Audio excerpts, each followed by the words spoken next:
ৰাজ্যকপ সুনীল গগৈ কাণ্ডৰ আনুষ্ঠানিক তদন্ত আৰম্ভ চিআইডিৰ লখিমপুৰ এছপিৰ কাৰ্যালয়ত উপস্থিত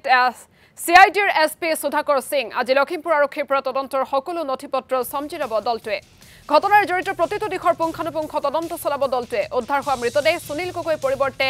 জাহাংগীৰৰ বুলি নিশ্চিত হোৱাৰ পাছতে অধিক ৰহস্যৰ আৱৰ্তত সোমাই পৰিছে সমগ্ৰ ঘটনাটো জাহাংগীৰৰ চিহ্নমুণ্ডৰ সন্ধান আৰু ঘটনাৰে জড়িত অপৰাধী সন্দৰ্ভত এই পৰ্যন্ত কোনো ধৰণৰ সংসূত্ৰ উলিয়াব নোৱাৰিলে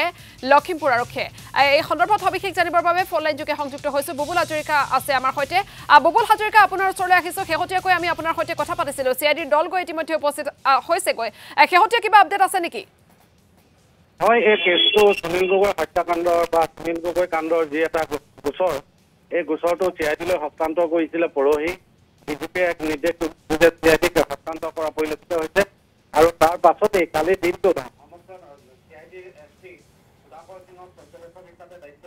আৰু তদন্তকাৰী বিষয়া হিচাপে ৰবীন ডেকাক নিয়োগ কৰা হৈছে আৰু এই দুয়োগৰাকী বিষয়াৰ নেতৃত্বত আজিৰ পৰা আনুষ্ঠানিকভাৱে এই ঘটনাটোৰ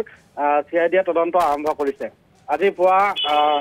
প্ৰায় 11:30 বজাত লখিমপুৰ বিমানবন্দৰত উপস্থিত হয় বিমানযোগে চিআইডি এছপি সুধাকৰ সিং আৰু ইয়াৰ পূৰ্বেই পুৱা গুৱাহাটীৰ পৰা গাড়ীযোগে কাহিলি পুৱা ৰবীন ডেকা ঢকুৱাখানা অভিমুখে ৰাওনা হয় চিআইডি এছপি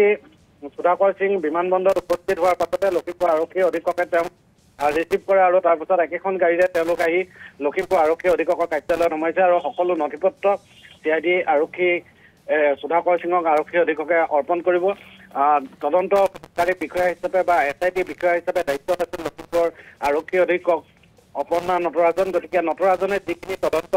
তেওঁ আগবঢ়াইছিল তেওঁ তদন্তত যিবিলাক কোনো তেওঁ লাভ কৰিছিল সেই সকলোবিলাক বিশদভাৱে চিআইডি এছপি সুধাকৰ সিঙক আগবঢ়োৱা পৰিলক্ষিত হ'ব আৰু তাৰ পাছতেই এইখিনি কাম কাজ সমাপন কৰাৰ পাছতেই চিআইডি এছপি সুধাকৰ সিং ঢকুৱাখানালৈ ৰাওনা হ'ব ইয়াৰ পূৰ্বেও যিহেতু তেওঁ এই ঘটনাটোৰ প্ৰাথমিক তদন্তৰ বাবে আহিছিল সংযুক্তা পৰাশৰ লগত আৰু সেইদিনা ঘটনাস্থলীৰ পৰা কেতবোৰ নমুনা চিআইডি আৰু ফৰেনচিকৰ দলে সংগ্ৰহ কৰিছিল তাৰ ভিত্তিতেই ডিএনএ ৰিপৰ্টত এই মৃতদেহটো জাহাংগীৰৰ বুলি চিনাক্ত হৈছে গতিকে সুনীল গগৈ ক'ত গ'ল কেনেধৰণে যাব পাৰে ক'ত আত্মগোপন কৰিছে ইয়াৰ অন্তৰালৰ কাহিনী কি এই সকলোবিলাক চিআইডিয়ে উদঘাটন কৰাৰ চেষ্টা কৰিব আৰু তদুপলক্ষে ঢকুৱাখানা আৰক্ষী থানাত বাহৰ পাতি চিআইডি দলটোৱে হয়তো আজি বিয়লি ভাগলৈ সুনীল গগৈৰ পত্নী পুষ্পা গগৈ পুত্ৰ সৌৰভ গগৈ আৰু ভতিজাক জয়ন্ত গগৈৰ লগতে এই ঘটনাটোৰ লগত যিবিলাক তথ্য তেওঁলোকে লাভ কৰিছে ফোন ৰেকৰ্ডিং হওক বা ফোন কল ভাইৰেল হোৱা বা অডিঅ' ভিজুৱেল ভাইৰেল হোৱা এই ঘটনাবিলাকৰ উৎস তেওঁলোকে মতাই আনি কিছু পৰিমাণে সোধ-পোছ কৰিব বুলি ঠাৱৰ কৰা হৈছে বুবুল হাজৰিকা আপোনাক এই মুহূৰ্তত ধন্যবাদ জ্ঞাপন